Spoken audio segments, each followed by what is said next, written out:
El yin y el yang. Lo bueno y lo malo. La luz y la oscuridad. La vida y la muerte. ¿Cómo has vivido tu vida? ¿Qué te ha enseñado tu cultura? ¿Tu familia? Te acompañamos a ver la muerte como un tópico natural y sin miedos. Para que vivas tu vida En paz y armonía. Libre. Esto es Movimiento Positivo de la Muerte. el podcast. Con Simón Engel.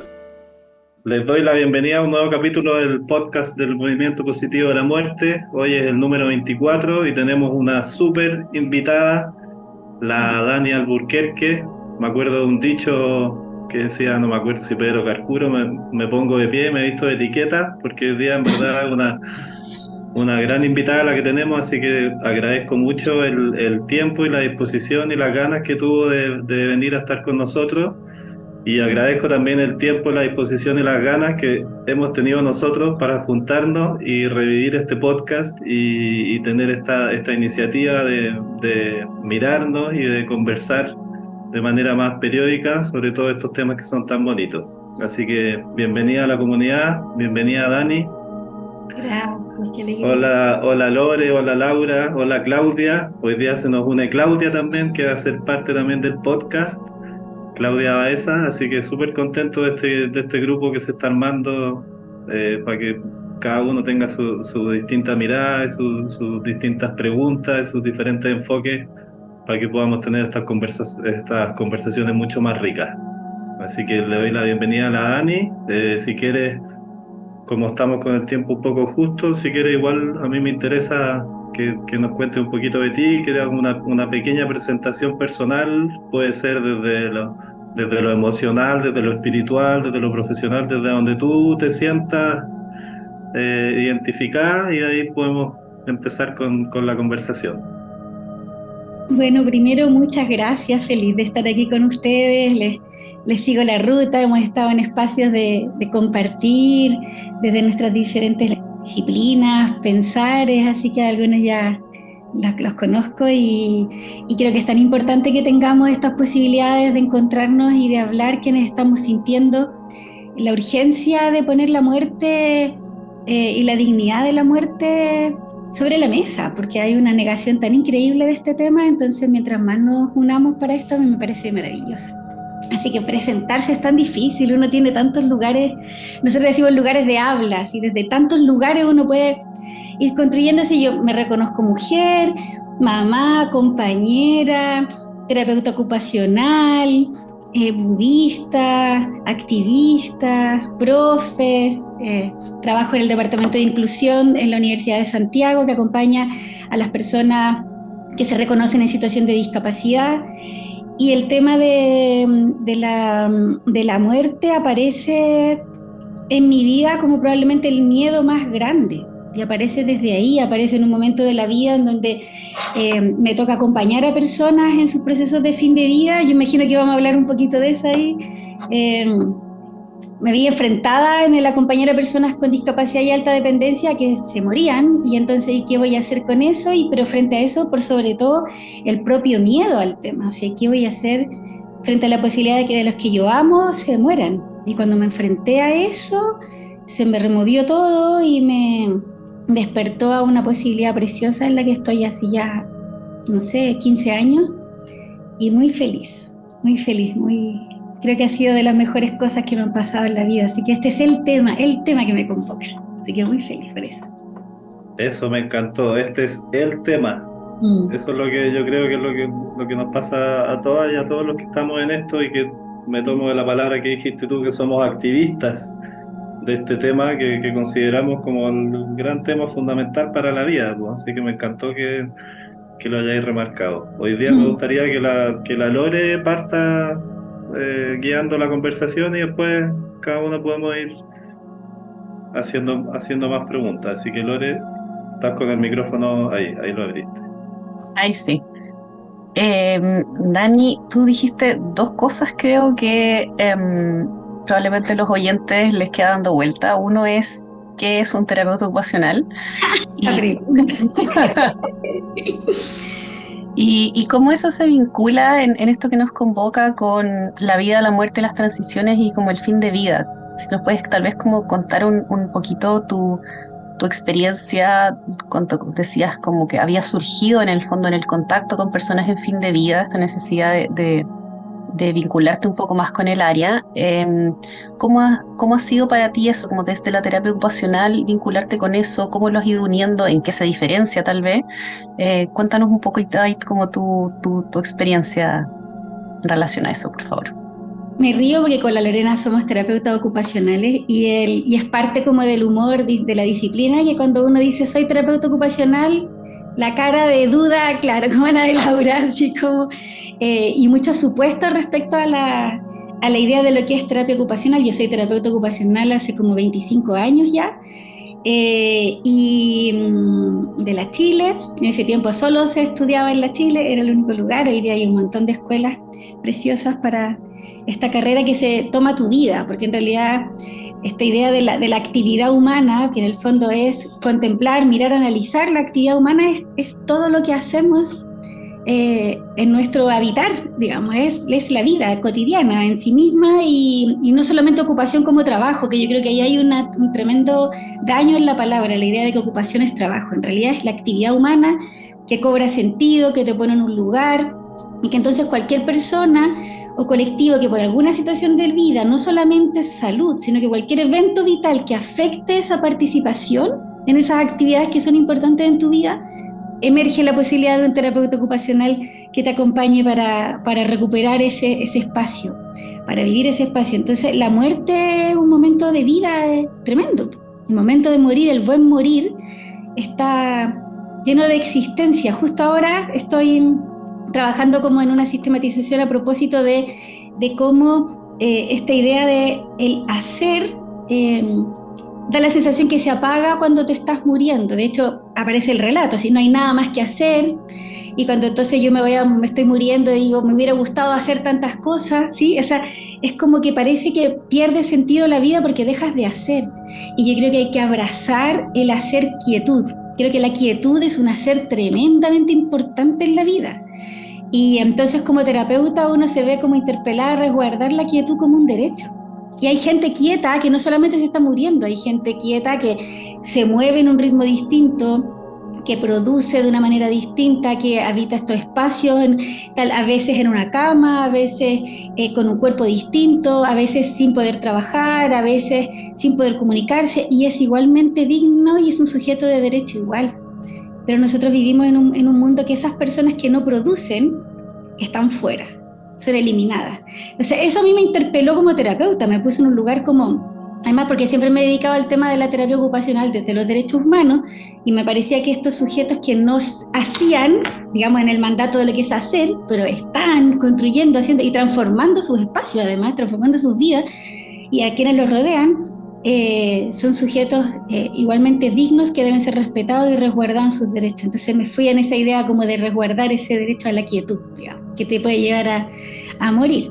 Y me pasó porque, bueno, hace mucho tiempo atrás fundamos con un grupo de personas muy amadas el CETRAM, que es un centro que se llama Centro de Trastornos del Movimiento, que ese nombre es como un nombre ficticio para hacer cualquier otra cosa menos acompañar a personas con trastorno de movimiento, porque eran seres humanos, de nuevo, derechos humanos, dignidad, pero era como el nombre que convocaba más clínicamente para crear este centro vinculado a investigación en la universidad. Y lo que fue pasando es que fuimos a estar con ellos en sus casas, en sus comunidades, en sus territorios, y se nos fue removiendo todo esto, pues, de que la vida no estaba siendo digna, de que la muerte no estaba siendo digna.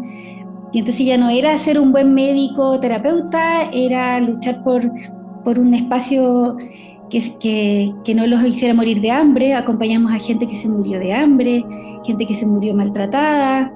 Entonces ya eran unas muertes indignas, terribles, y empezamos a sentir que teníamos que hacer algo. Y este centro se fue transformando de un centro de salud, de atención, a un centro comunitario, a un centro de día, y después a la primera vivienda de fin de vida para personas con enfermedades neurodegenerativas, donde fuimos acompañando eso. Entonces era enfrentarse a la certeza de la muerte, pero al mismo tiempo a la incertidumbre de la muerte como dignidad, porque la gente moría de manera muy indigna y no lo pudimos soportar. Básicamente fue eso.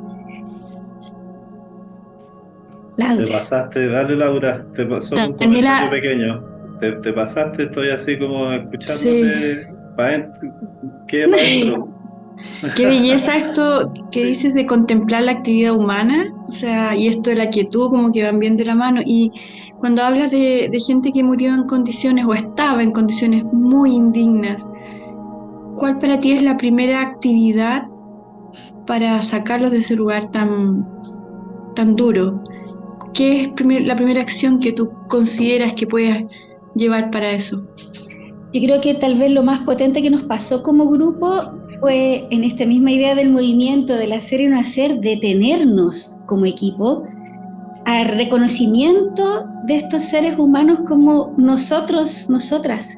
O sea, porque fíjense que éramos todos profesionales de la salud muy producidos a mirar el síntoma, mirar el cuadro, mirar la enfermedad, mirar la rehabilitación.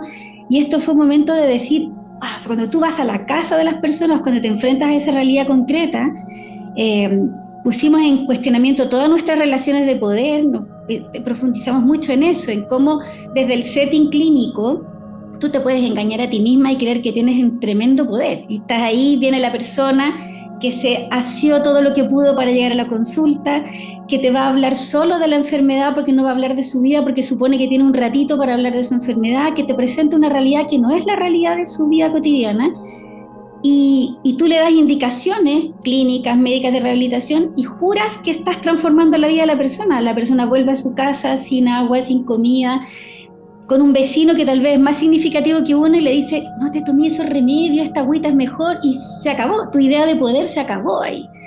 Entonces cuando quebramos ese setting de intervención y empezamos a estar con las personas, a convivir lo que más se podía, sin dejar de tener conciencia de nuestra relación de poder que está instalada de lo que significa el mundo médico, que es tan violento en eso, se nos fue desarmando toda esa idea. Oye, el medicamento nunca se lo tomó, chuta, la comida nunca la puedo comprar, esto no resulta, nada de lo que estamos haciendo resulta.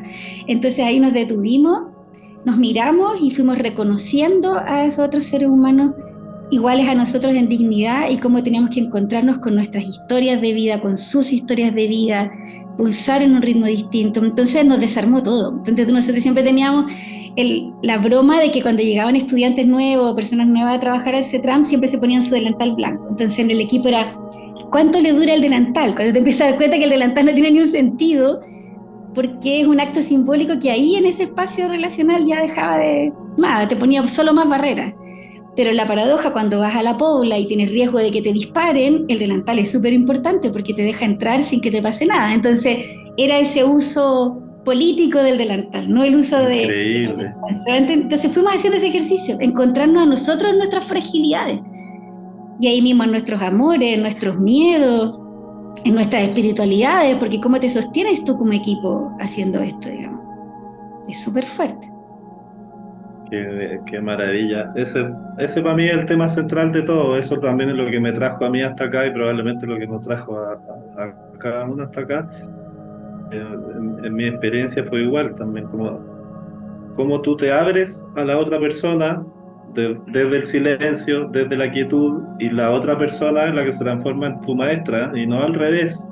No es una situación de este psiquiatra o la psicóloga que están ahí sentados también en una situación de poder en general, como dices tú en el área médica.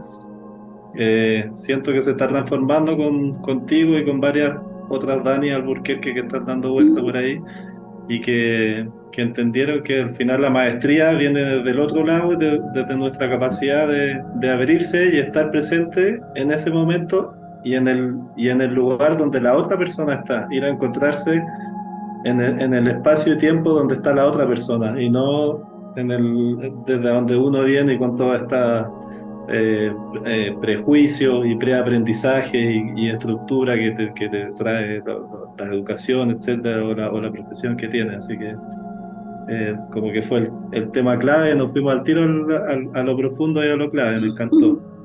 Ahora, en eso es tan importante el cómo ir con la responsabilidad de quién eres en ese espacio, porque en el mundo de la discapacidad, que ha sido en el que yo he estado siendo activista también y moviéndome en ese lugar, está mucho esto del ponte en mi lugar, como que tú te pones un rato en la silla de ruedas y dices, ya sé lo que se siente, o la gente se venda los ojos, y no. Y yo estoy muy en desacuerdo con esas prácticas, me parece que son muy reduccionistas. Entonces lo mismo pasa cuando uno va a la comunidad, claro, o yo podría incluso decir, voy a hacer una opción de vida y voy a vivir en esa comunidad. Nunca voy a ser realmente de esa comunidad porque yo tengo todas las redes de apoyo, toda mi impronta, todo mi bagaje social, económico para salir cuando quiera. Entonces uno va con la certeza de que tiene que ser un puente, que tiene que ser garante de derechos, que tiene que ir a luchar pero que nunca logras entender en profundidad. Entonces es muy linda la imagen que tú pones, Simón, como de yo siento como honrar esa maestría, pero no entiendes lo que está pasando ahí realmente. Uno se va a rendir ahí ese espacio, a aprender. Oye, y con respecto al tema de la muerte digna y el buen morir, sí, pues yo con el tiempo que llevo en esto también he aprendido mucho de otras personas y me han abierto mucho los ojos, que como tantas otras cosas en esta sociedad occidental, cuando nosotros hemos hablado durante tantos años del buen morir, era para un tipo muy específico y muy acotado de personas, ¿cachai? Y había un espectro gigantesco en todas las otras personas, en todas las otras seres humanos que no estaban siendo considerados en este buen morir. Entonces me gustaría ahí que ahondáramos un poco más en eso, que nos hables desde tu perspectiva y de todo lo que has visto, aprendido y todo lo que nos puedes enseñar también sobre qué es realmente o qué es para ti este buen morir y cómo lo están aplicando ustedes, con qué herramientas están tratando de acercarse a eso, por lo menos. Bueno, yo ahora ya no estoy físicamente en el CETRAM, porque estoy en la Universidad de Santiago, pero sigo muy comprometida con el proceso, sigo acompañando a otros colectivos. Me formé en el camino como dula de la muerte, dula de fin de vida en Inelda, que es un lugar precioso, además tiene una mirada bien crítica, me sorprendió al respecto a esa formación. Y desde ese lugar, la idea de buen morir o de muerte digna se puede entender de maneras tan diversas. Creo que cuando lo plasmamos en la política, por ejemplo, va apareciendo la idea de los cuidados paliativos y las normativas que han estado ahí. Bueno, previo fue la idea del artículo, ¿verdad?, 68 de la Constitución, que no avanzó y que me había tocado la suerte de participar incluso en la redacción. No sabemos qué va a pasar después, pero la política actual igual se tiñe de la idea del cuidado paliativo, que me parece que es algo fundamental. Creo que el asegurar un acompañamiento sociosanitario no solamente para las personas con cáncer, sino que para todas las condiciones, para todas las enfermedades terminales, es fundamental. Y creo que la normativa, como suele pasar en nuestros países así latinoamericanos, uno firma tratados, convenios, levanta normativas, pero después no bajan. Y entonces hoy día lo que está pasando es que los equipos de paliativo que estaban vinculados solo a personas con cáncer, les llega esta normativa, esta guía clínica, incluso hay una guía técnica, pero sin recursos, sin aumento de fondos. Entonces, ¿cómo hago esto ahora? ¿Cómo cambio de esta cantidad de población a este mundo mucho más grande?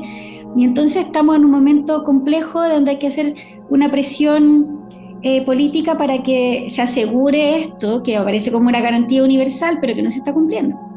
Pero por otro lado, el riesgo de que si esos equipos no se capacitan, van a llevar una sola idea de la muerte digna, que es, por ejemplo, por supuesto, la toma de decisiones anticipadas, pero en el campo de gastro, tráqueo, que acciones de salud quiero, pero es que la muerte digna tiene que ver con toma de decisiones mucho más profundas. Hace un par de días hablaba con un equipo de salud al respecto. Tiene que ver con decidir si quieres qué olor haya en tu casa, quién quieres que entre a tu habitación y quién no quieres que ni se acerque a resolver sus pendientes en tu fin de vida, si quieres que las mascotas estén dentro de tu pieza, si quieres que tu cama mire hacia la ventana, si quieres que la imagen de tu ser espiritual esté cerca o lejos, si quieres que te toquen o no te toquen. Siempre me acuerdo de mi prima, decía, odio el olor a lavanda, por favor, cuando me esté muriendo ni me acerquen al olor a lavanda. Y tú dices, pero ¿qué es lo que uno haría al tiro? ¿Qué el olor a lavanda? No, yo no quiero lavanda. Ese tipo de diálogos se dan cuando los vínculos traspasan la idea de cumplir con la norma, la ley o solamente el rol médico. Tenemos que encontrarnos con esa conversación que permite que aparezca la magia en ese buen morir. Pero hoy día eso está siendo un privilegio. Cuando las personas que cuidan son las familias sobrecargadas, sin ningún soporte, sin apoyo, cuando no hay un buen manejo del dolor, que no te permite tener la quietud para tomar esas decisiones, cuando los equipos no están informados, cuando el equipo de salud se siente culpable porque la muerte es un fracaso, ¿cachai? Que es vivido como, ya, perdimos, lo hicimos todo mal, por eso se está muriendo, cuando en realidad es parte de la experiencia que sí o sí tiene que ocurrir. Claro, esa muerte digna no se resguarda. Entonces no es solo la ley, que la vamos a pelear, sino que además es esta formación compleja, holística y mágica para acompañar la muerte. Y hay también una otra parte súper grande también en el tema del buen morir, que es que las personas no son tratadas de la misma manera. No es lo mismo un buen morir para un niño que para una persona mayor, que para una persona obesa mórbida, que para una persona de pueblo originario o con algún color de piel diferente o con otros recursos económicos. Entonces ahí también juegan mucho los preconceptos, los prejuicios. Hay un tema de educación, como de cambio de paradigmas, de más espiritualidad también, que hay que meter ahí de alguna manera, no sé cómo, en la parte de educación, que es súper potente, como, porque esto, claro, lo estamos aplicando el buen morir, pero esto puede cambiar a la sociedad completa, puede cambiar al mundo al final, de cómo nos miramos, cómo nos creemos diferentes, mejores o peores que el otro. Es que aquí empieza el potente. tema de la superioridad moral, así yo sé cómo tiene que ser esta muerte, esto es lo correcto que tú tienes que hacer. De nuevo el tema de la relación de poder, ¿viste? Entonces, Total, sí, aparece todo el rato. Palabra tan preciosa que es la autodeterminación. Yo tomo decisiones de lo que me pasa a mí en la vida. Sí. Y esta es una pelea fuerte que nosotros damos en el mundo de la discapacidad. Las personas con discapacidad pueden tener una alta dependencia, pero nunca pierden su autonomía, que es la capacidad de tomar decisiones de lo que es importante en su vida. Entonces la respuesta típica es decir, bueno, pero si está en coma, está inconsciente, o está alterada de conciencia, o está con demencia, pero uno es un ser histórico. O sea, si yo estoy con demencia, yo sé que la gente que está cerca mío y que me conoce va a decir, la Dani va a querer que llamen a su maestra cuando se esté muriendo. Lo saben, mi voz está ahí expresada en esa familia o en esas amigas que me conocen y que van a llamar a mi maestra cuando yo me esté muriendo. Estoy yo ahí, esa es mi autodeterminación, aunque yo no lo pueda expresar. Entonces, eso es lo que se tiene que resguardar, esa autonomía moral que se habla, esa toma de decisiones de lo que es importante en mi vida. Dani, ¿te puedo hacer una pregunta? Me surge, hemos hablado mucho del buen morir. Uh-huh. Y mi pregunta para ti ¿es buen morir o es buen vivir hasta morir? Ah, qué lindo. Ahí pones otro concepto que le damos harta vuelta, que tiene que ver con... Me pasan dos cosas. Primero con el tema del miedo, el riesgo de la muerte social. A propósito de esto hablábamos como de la quietud. Hay personas que el sistema ya mató. Lo podemos ver como en el dilema de la última cama. O sea, cuando estábamos en pandemia, el horror de las familias de personas con discapacidad era, por ejemplo, tengo un hijo autista de 20 años y voy a llegar a la urgencia con otro joven de 20 años que no es autista y hay una sola cama, ¿a quién le dan esa cama? Y es probable que el mundo se la dé al que no es autista, cuando el autismo no es una enfermedad, es una condición de diferencia. Pero hay gente que ya fue eliminada socialmente. Si tú tienes una alta dependencia, el sistema ya te eliminó. Entonces aparece la idea de la muerte social, o más profundamente la necropolítica. O sea, hay cuerpos que ya se eliminaron, que ya no existen. Y ahí es donde uno empieza a hablar entonces del buen morir, porque esa gente tiene derecho a una muerte digna, pero al mismo tiempo es una vida presente. O sea, no puedes matar a alguien antes, tiene derecho a vivir, pero al mismo tiempo estamos muriendo en cada segundo. Entonces yo diría que es una danza entre la conciencia de que cada día, en cada segundo estamos muriendo. Yo tengo un reloj maravilloso que justo hoy día no me lo puse, que tiene los palitos del reloj y dice, recuerda, te estás muriendo. Entonces cada segundo te va diciendo tic, tic, tic, y es muy fantástico. Y entonces tú te miras y es un espejo, entonces cuando ves la hora te ves tú, ves los palitos y es como, ¡buah! Recuerda que te estás muriendo. Entonces yo siento que uno está en ese proceso de morir, es lo único cierto, pero al mismo tiempo estamos viviendo. Lo precioso de contemplar la muerte es vivir en total intensidad, porque esto no es un acto de entregarse y decir, bueno, total, me voy a morir. Al contrario, es decir, aprovecha cada segundo de tu existencia y luchar porque esas personas que ya han sido eliminadas necropolíticamente tengan el derecho a vivir hasta ese último minuto. Es una dialéctica difícil. Dani, y ahí hablaste como llevándolo como a lo que podemos hacer, hablaste de que una de las cosas que falta en el fondo es la formación, por ejemplo, para estos equipos nuevos que le están llegando, estos usuarios que antes no estaban ni siquiera contemplados, que como tú dices ya estaban necropolíticamente también en una posición distinta. En el fondo, tenías derecho a aliviar tu dolor si te ibas a morir de cáncer, pero si te ibas a morir de otra cosa, arréglate casi. Esa era la Y de posición algunos previa. cánceres, porque tienes que tener cáncer del De cuello. algunos. Y si tienes útero, ya no. Como así, ese nivel. En algunas normativas, el GES funciona así, no brutal. Uh-huh. En ese sentido, como para responder, estamos haciendo como preguntas estándar como para después poder comparar y nuestro interés investigativo, y te vamos a pedir ayuda para entender las respuestas, pero la pregunta es, ¿qué nos falta para morir mejor? Entendiendo este concepto de morir mejor como lo describías ahora, de que tiene como estas aristas vida-muerte, digamos, pero si quisiéramos ir así como, ¿qué nos falta para morir mejor? Yo diría que todo, así como tanto, pero se me ocurren dos dimensiones. Primero, tener conciencia de que nos estamos muriendo, esto que estamos hablando. Ser consciente de que nos estamos muriendo, porque pensamos que la muerte es un tema futuro y entonces lo dejamos. Bueno, cuando yo me vaya a morir puede ser que alguna vez, no sé, y es un tema presente, o sea, para morir bien hay que hablar hoy día de eso, hay que tomar decisiones hoy día, hay que hablar con nuestros seres amados hoy día, hay que cuidar nuestro propio cuerpo. El otro día hablamos con unas amigas cómo hay que empezar siempre a desapegarse de las cosas para que no sean un obstáculo. Hablábamos cuando seamos viejas, decíamos juntemos varias amigas y vivimos todas juntas y soltamos todas nuestras casas y vivimos en una pura chiquita y lo demás, con eso nos contratamos cuidadoras, pero la gente no vive eso porque está pegada a sus objetos, a sus casas, a sus camas. ¿Cómo yo creo que eso es el futuro. Eso Yo es el también futuro. creo. En Europa ya hay gente mayor que lo está empezando a hacer, así que súper bien. Sí. Ahora el tema, y ahí viene la otra pata de ese, del cómo poder morir bien, es cómo tenemos derecho a ser cuidados. Y creo que ahí tenemos un pendiente terrible.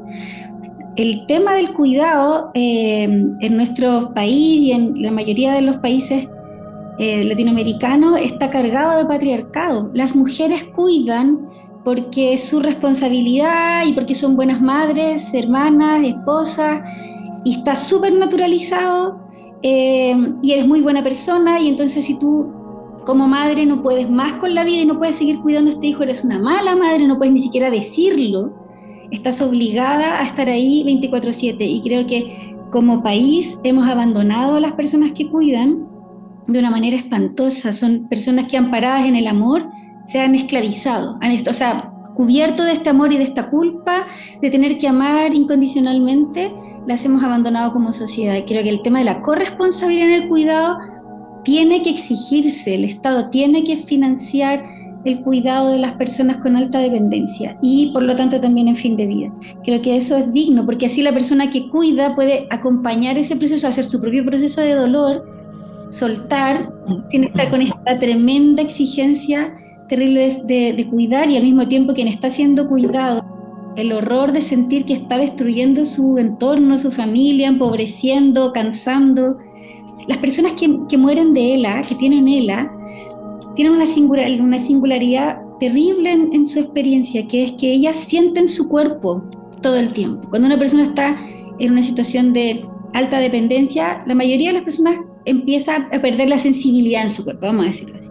Las personas con ELA siempre sienten su cuerpo. Entonces, cuando una persona cuida a otra con ELA, cada movimiento de su cuerpo es la extensión, es como mueve la mano como yo quisiera que me la moviera, y nunca logras dejar ese cuerpo en la posición en que la persona que lo está sintiendo lo desea. Entonces es un sufrimiento constante de ambas personas, y es una situación terrible, lo he vivido muchas veces, y es algo que si se hiciera de manera organizada, profesional, financiada, haría de esa experiencia tanto menos dolor. Yo creo que una buena muerte es eso, ser consciente uno en lo personal, pero que el entorno te asegure el cuidado. Creo que eso es un temazo. No sé si ustedes están de acuerdo con eso. Eso, son tantos, estaba pensando lo mismo, y son tantos los temazos que se han ido desprendiendo de este ratito de conversación que necesitaríamos como 24 capítulos de podcast solo para hablar contigo, porque es mucho. Me invítenme nomás, que yo a mí me encanta. Feliz. Clau, ¿quieres preguntar algo? Estás en modo, ahí sí. Ok.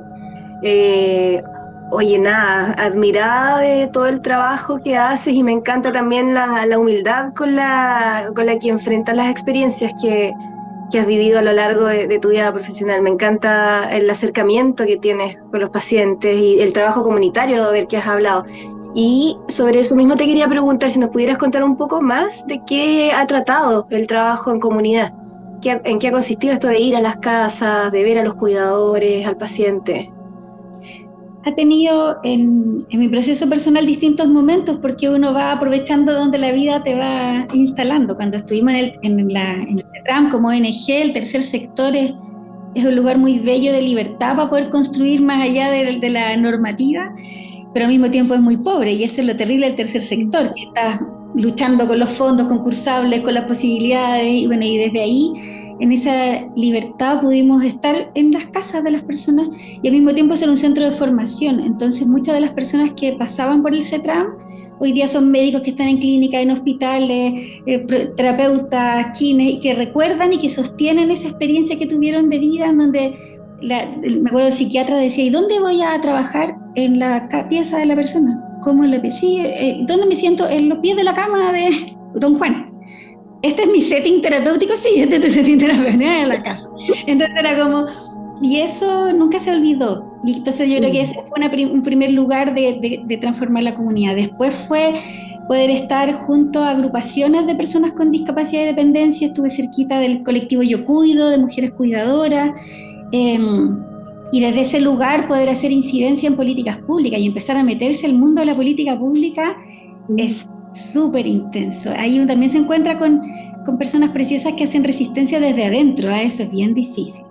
O sea, también hay gente que sueña con transformar el cuento en la burocracia, y yo creo que hay que ser bien corajuda, así que un abrazo ahí a la gente del Ministerio de Desarrollo Social, y que se les hace la pega bien difícil. Y después el mundo de la academia, pues hoy día estoy en la universidad, que es otro lugar de transformación, que es un peligroso lugar en donde el ego se te puede ir a las nubes. Es probablemente de los lugares más peligrosos, diría yo, en la universidad, porque es un lugar en donde puedes creerte poseedora de la verdad, lugar de construcción de conocimiento. Entonces, otro escenario comunitario, pero en donde tú estás en una impronta de yo enseño y digo una verdad absoluta. Es muy riesgoso, uno tiene que estar muy consciente de volver a la comunidad, volver a la calle, volver. Entonces lo que yo hago es que me arranco a la comunidad y sigo yendo y sigo estando con la gente. Hoy día estoy acompañando a personas con ELA, estoy vinculada a una clínica también que me pide apoyo al equipo, para contener al equipo, para acompañar a las experiencias personales. Entonces trato de estar todo el tiempo en ese ejercicio y todo el tiempo conmigo también, en mi propia práctica, para tratar de ser consciente de todos esos territorios. Pensaba tantas maestras, maestros, tantas historias de personas que uno ha acompañado a morir, y sus familias, y esas escenas. Así que siempre en la otra vida quiero ser pintora, para poder pintar esas imágenes, porque son tan increíbles y no da la palabra para mostrarlas. Entonces algún día seré pintora y ahí las mostraré.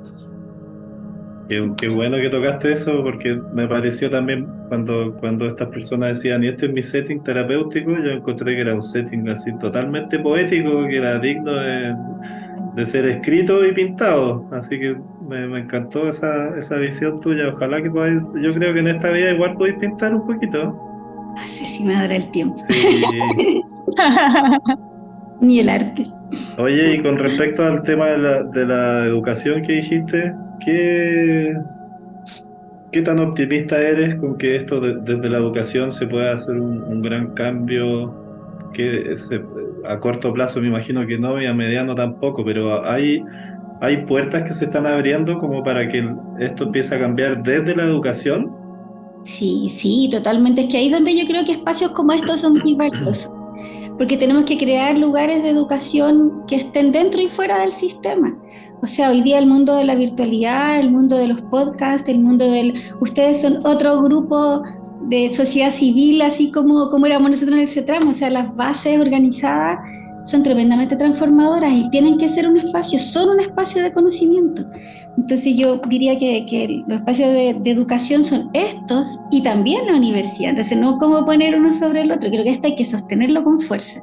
Pero ¿es posible que en la educación formal se abran espacios? Sí que sí. Sí, yo ahí estuve hace poquito, tuve la sorpresa en realidad y la suerte que me invitaron a un congreso mundial de movimientos anormales, que es básicamente un gran territorio de academia, y era la única latina, la única chilena, la única terapeuta de las 5.000 personas exponiendo justamente sobre fin de vida. Ahora yo siempre creo que hoy uno cumplió con la cuota de inclusión, en el congreso en Copenhague, así todo apoteósico, yo creo que fue como cumplamos con la cuota de exclusión, mujer, latina, terapeuta, ya, fin, creo que ese fue el mérito básicamente.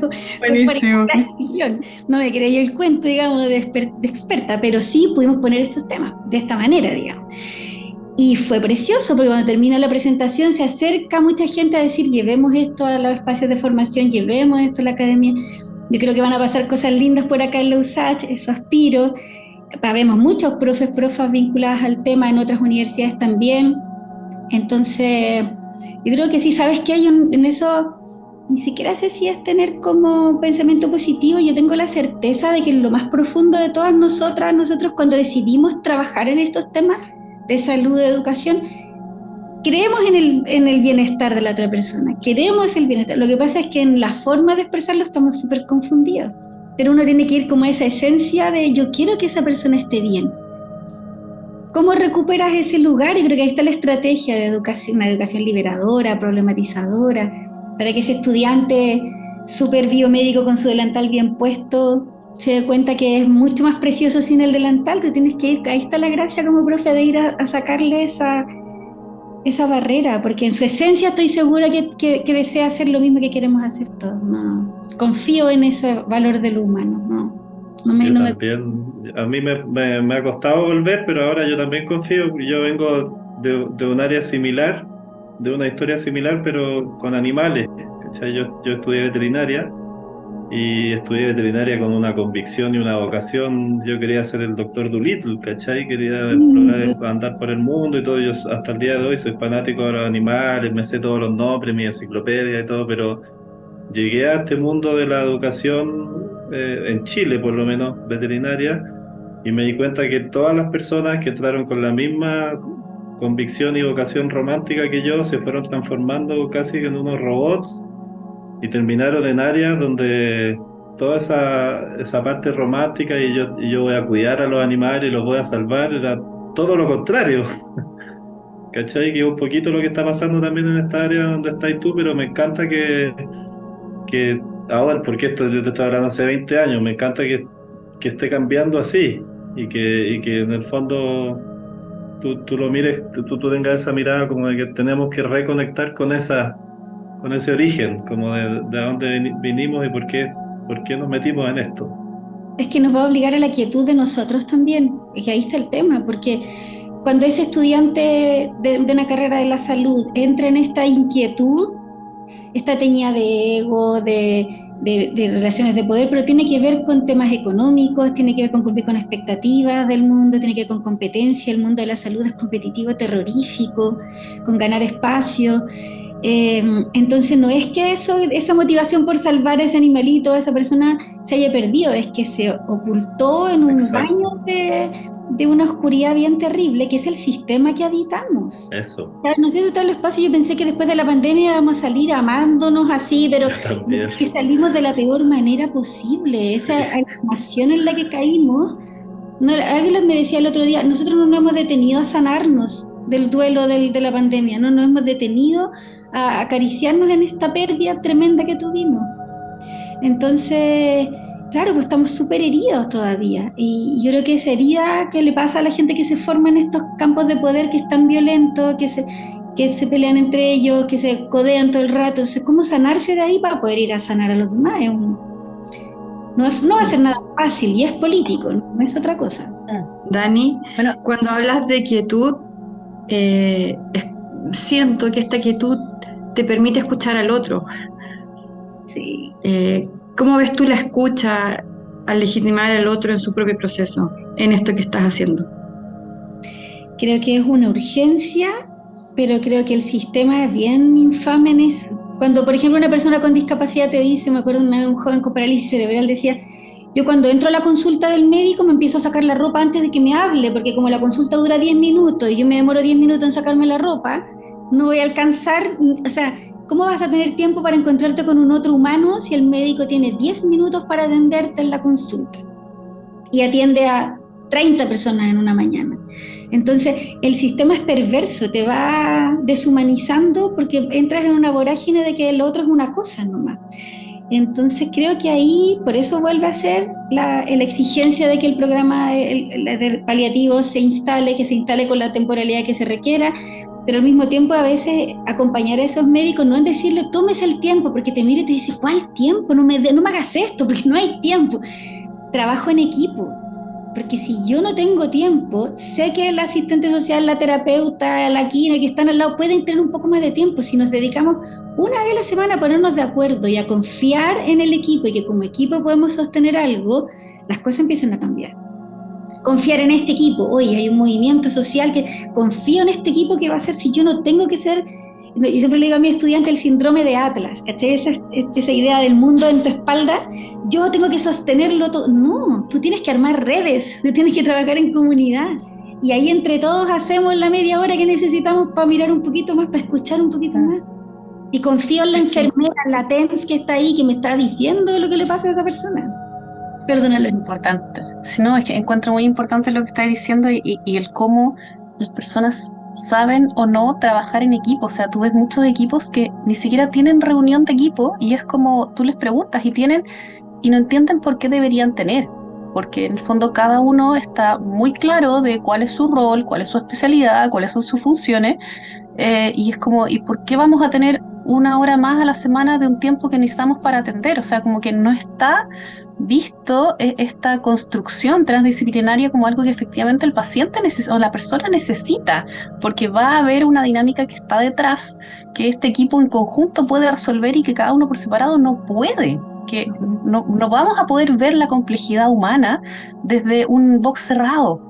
Entonces, desde hacer intervenciones en dupla, desde tener reuniones de equipo, que son cosas como estar con el otro para tener más miradas posibles, que son cosas súper concretas como para ir avanzando en esa dirección, en muchísimos equipos no suceden. Y cuando suceden por voluntad propia de las personas y no porque las instituciones o los procesos la permiten, facilitan, contemplen y ni mucho menos paguen. O sea, uno va a ver ahí en el fondo como la estructura y, por ejemplo, los códigos FONASA que existen para reuniones, en el fondo que es un tiempo que el profesional usa dentro de su trabajo, las únicas que tienen código asignado son las que tienen que ver con el COMPIN, porque son las únicas que generan un gasto diferente. O sea, por ejemplo, el comité oncológico está diseñado como que tiene que existir y aparece en todos los planes de programas de oncología, pero tú vas a ver, no existe código para el comité oncológico. El comité oncológico sucede como un proceso y ahí uno ve que efectivamente, ¿y cuánto se demoran en presentar un usuario en el comité oncológico? 5 minutos. Y con eso determinas el curso de tratamiento y es el tiempo que tienes disponible, porque no hay otra estructura que lo permita de otra manera tampoco. Que es tremendo. Entonces, es tremendo. Me quedé pensando cuando estaban hablando como de la posibilidad de que esto exista como realmente a nivel de formación. El reglamento de la nueva ley de cuidados paliativos universales dice, leo, artículo 31, de los planes de formación académica, las universidades, bla, bla, bla, bla, bla, que impartan carreras en el área de la salud deberán incorporar contenidos sobre cuidados paliativos. Deberán. Ahí queda así como, usted tome esto como pueda. Y después dice, el ministerio definirá, dentro de su competencia, planes de formación específicos orientados a fortalecer y acelerar la formación de profesionales y técnicos de la salud en cuidados paliativos, priorizando conforme a las necesidades detectadas por la Subsecretaría de Redes Asistenciales. O sea, al menos en el reglamento haya una intención. O sea, como que de ahí a cómo eso se fiscalice, se financie, se estructure, y si eso es una clase en contenido de pregrado de 5 años, o si es un programa o una asignatura, está todavía ahí en el Ministerio Definirá.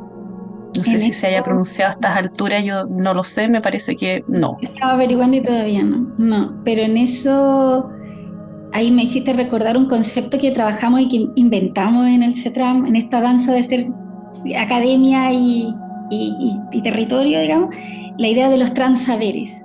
Porque cuando uno habla de lo transdisciplinario, igual está hablando de un territorio disciplinado, que ya la transdisciplina es una revolución en sí misma. Es como decir, podemos estar distintas disciplinas dialogando juntos y construir más allá de nuestra propia disciplina mandatada, cómo compartimos y construimos. Pero el transsaber trasciende la disciplina incluso, porque muchas de las personas que están sentadas en esa construcción no son disciplinados, digamos, son otros, y nuestros saberes no están todos desde la disciplina, tenemos historias de vida, de dolor en nuestros cuerpos. Entonces, en ese ejercicio lo que nosotros hicimos para acompañar, nos dimos cuenta que las compañeras que estaban como secretarias contenían mucho más algunas de las dudas más importantes después de la intervención. La persona entraba al setting médico, en atención conjunta, si le llamábamos, donde había 2 profesionales, médico y otro profesional, levantaban todas las problemáticas, jurábamos que estaba todo resuelto. Me parece que me pegué, ahí sí. Y después, ¿no? Entendió, y la persona siempre dice sí, porque uno siempre dice sí en la consulta, sí entendí, salía, y entonces empezamos a trabajar con las secretarias que se sentaban después con la receta o con lo que fuese para pedir la hora siguiente. Entendió lo que le dijo, no, nada. Entonces era como ¡ay! Y entonces fue a resguardar ese espacio. Entonces transformamos la consulta de la enfermera, la consulta de la enfermera, de la secretaria, la consulta de la secretaria. O sea, la secretaria ya no estaba en el pasillo, sino que una oficina cerrada, porque era otro eslabón más de la intervención, porque ahí todo ocurría en términos. No era como, vamos a tener que nosotros educar más, no, pues la secretaria es parte del eslabón súper importante para hacer esa transformación. Entonces, claro, cuando la Lore pone el tema de la formación en paliativo en las universidades, yo espero que sea en todas las disciplinas y no solamente en las carreras de la salud, y sea en las carreras de la salud que no sea biomédicamente cuál es el esquema farmacológico para manejo del dolor, sino que todo esto de lo que estamos hablando. Ahí es donde devuelvo la pelota, que es grupo de expertas, de expertos como ustedes, y como vamos haciendo alianzas, tienen que poner esa voz para que lo que se eduque sea lo que realmente beneficia a las personas, pues no lo que se cree teóricamente que beneficia. Que ser generoso en eso. Oye, como siempre, y más con invitadas como tú, el tiempo se hace demasiado corto. Van a ser las 12:20, todas las 12:30 he tenido otra reunión, así que, Lores, si quieres cerrar con alguna de las preguntas que tenemos. Sí. Y solo si alcanzamos, después que le responda a la Lore, si es que tenemos tiempo, que nos cuentes quién es tu maestra. Buena. Ya, estas pueden ser de respuesta corta, ¿eh? Pero son 2. Una es, tú mencionabas bien al principio de la conversación que una de las cosas que te había llevado como a este mundo de explorar un poco más los cuidados paliativos, la vida y la muerte, era cómo te había llegado como desde el miedo, en el fondo, como hoy me encontré con esto, y aparece este miedo profundo de qué hacer cuando las personas que yo amo se mueran. Si vamos más atrás y miramos a la Daniela de hace, voy a poner 25 años, como para poner un setting. Si tú miras la visión que tenías de la muerte en ese minuto y la visión que tienes ahora, ¿cómo ha ido cambiando tu visión de la muerte a medida que has ido trabajando, acercándote más al tema? Totalmente. Yo hace 25 años atrás tenía, como me imagino muchas de las personas, esta fantasía de que si hablaba de la muerte la estaba llamando, la atraía y podía ocurrir y iba a ser espantoso. Y cuando me enfrento a contemplar la muerte no fue desde un momento mágico ni de resignificarla, sino que básicamente fue cuando mi profe me dice, es que sí, pues, se van a morir las personas que tú amas. Y tú también. Entonces prepárate. Y fue como, ¿qué? Así en ese minuto era como, no me digas eso, no es lo que quiero escuchar, es qué es lo que va a pasar. Y entonces me sacó de ese lugar de como de irresponsabilidad, y yo siento que me puso los pies en la tierra así, y fue como, ya, ahora hazte cargo. Y yo estoy segura que si mueren personas que amo profundamente me voy a desarmar como me hubiera desarmado hace 25 años atrás, pero la vivencia de esa muerte va a ser totalmente distinta. Tuve el honor de acompañar a mi abuela, que era mi madre 2 en su proceso de fin de vida, hace un par de años atrás, 3 años atrás, y ella era la matriarca, la jefa de toda nuestra vida, y nos transformamos todas las mujeres de mi familia como en leonas, nos pusimos alrededor de ella y resguardamos su muerte, y yo tuve la posibilidad de poner al servicio de ella todo lo que había aprendido en estos 20 y tantos años, y fue espectacular. O sea, acurrucarnos las dos así, acompañar y ir con los textos de mis profes, ir con lo que había aprendido en la vida y recordar a las personas que había acompañado y ofrendárselo a ella, que era de las seres que más amaba en la vida, fue extraordinario, así como qué muerte más linda. Entonces, claro, yo pienso, si mi hijo es el amor de mi vida, si le pasara algo probablemente me desarmo entera, pero me encantaría al mismo tiempo tener la fuerza que tuve con mi abuela para ofrecerle eso, porque estoy segura de que lo que me pasa ahí tiene que ver con mis apegos, con mi ignorancia, no con que en realidad algo malo esté pasando. Y eso es un mundo de diferencia. Yo hace 25 años atrás era una persona con sufrimiento mental, con una ansiedad terrible. Yo le contaba hace poco, una compañera me tocaba el bolsillo y sentía el ansiolítico, que no voy a dar la marca, en el pantalón, y decía, ahí está, listo, puedo seguir funcionando, ¿cachai? O sea, ese nivel de sufrimiento mental. Y ahora nada de eso existe. Yo creo que tiene que ver justamente con haberme enfrentado a ese gran miedo. Y es maravilloso. Y la siguiente pregunta está directamente vinculada, y cuando dices nada de eso existe, cuando uno se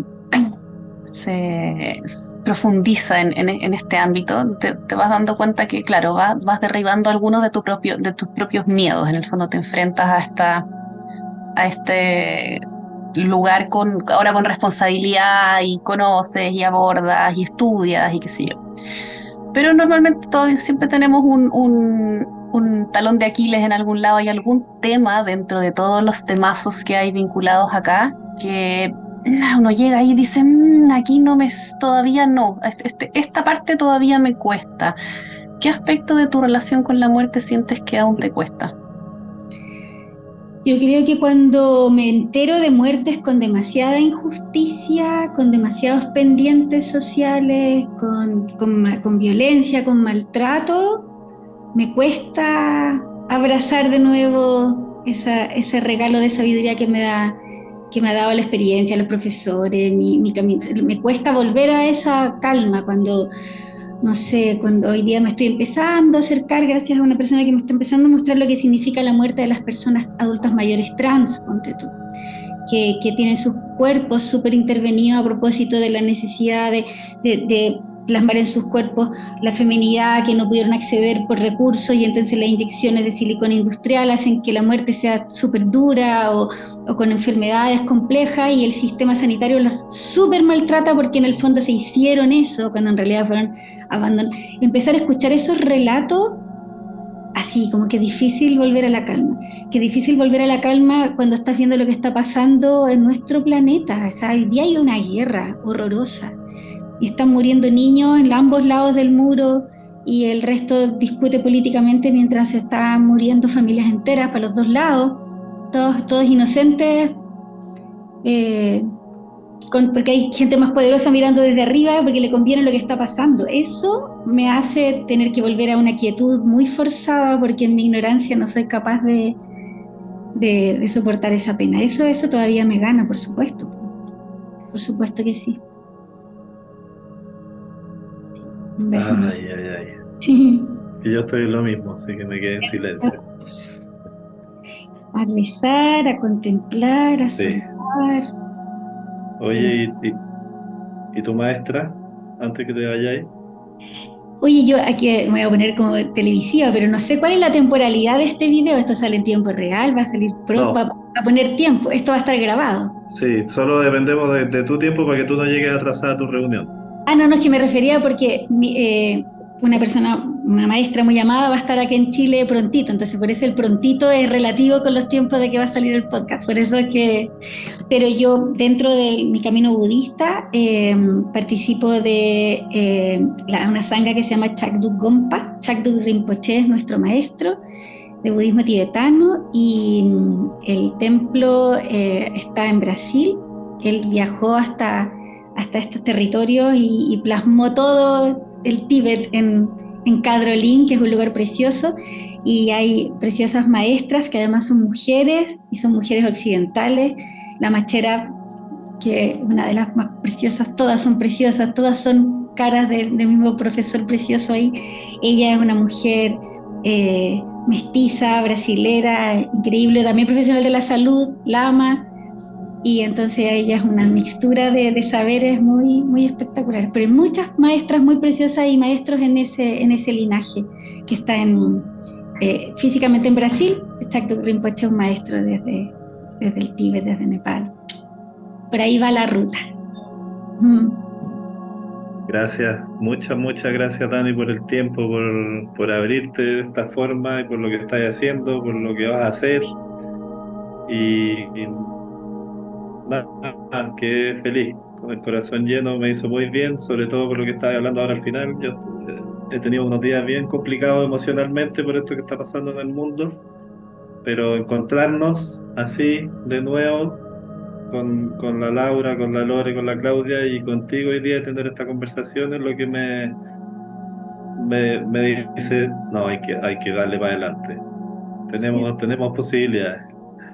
Y por cada cosita que logremos, que se multiplique para que llegue a esos territorios y a todos los lugares, para que haya paz y para que entendamos. Oye, un abrazo, me siento muy, muy feliz.